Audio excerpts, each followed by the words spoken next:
上2个礼拜，搭大家家来自苏州2日游，第1日天白相个地方，这在有史之林平江路。那么有种人也问在，那么你哪里住了罗达呢？今朝搭大家推荐南游宾馆。阿爸，老板发出几块的红包给你家。天地良心，人也不认得。南游宾馆对我讲起来有一个特别的成绩。50年代公私合营，社会主义大锅饭，人人有饭吃。但是90年代时代差发下去，主人皮一翻，打破铁饭碗。国营单位单皮，我成为自实业大军当中的一员。美其名曰华岗，为啥还一朵花的年纪，北美帝国主义亚方化妆品公司落起。秘书的地方就是前头搿幢房子。所以讲，南游宾馆是我脱离温暖的社会主义娘胎，办得书生好热的资本主义集中营里向去摊贩的起点站。进去的辰光，我是一个33的仓库管理员，基本工资985。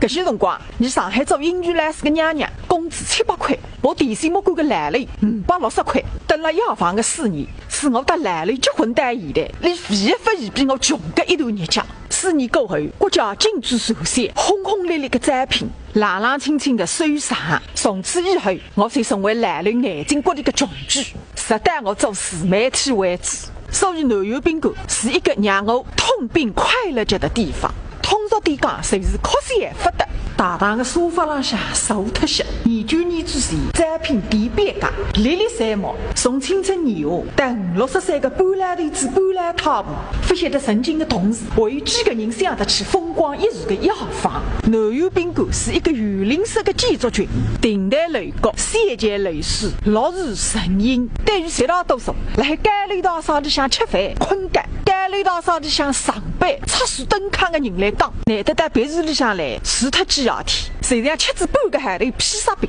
突然之间来有焖肉面，浑身骨质骨嘎适意。南游宾馆是一个有故事的地方，从乾隆皇帝下江南开始，你才成为政府演员到苏州来最欢喜困觉的茶花。20-30年代曾经是蒋纬国的故居，谁是蒋家的儿子，这个媚娘谁是宋美龄。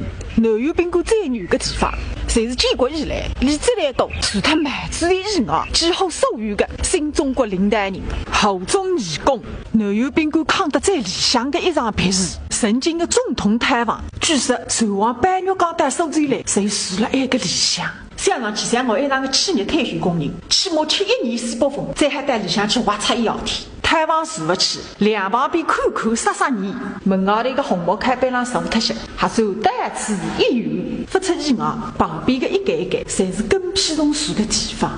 不管哪讲，曾经的总统探望，远在天边，近在眼前，这还感谢历史的变迁，让彩票成为人以群分、物以类似的唯一标准。辣海我小辰光，星级宾馆是一个只有外国人还进来的地方，归根到底一个字：穷得了中国人的地方，中国人不还进去。沧海桑田，对走心意，人搭人之间只有永远的利益关系。袋袋里没米，牙亲娘就要只当那一袋干狗屎。来了门口头石头沟呢，张张里向花花落落的外国人，为一不摆话，谈谈更眼下去。小辰光的阴影刻骨铭心，直到现在每次路过宾馆门口头，还要纠结。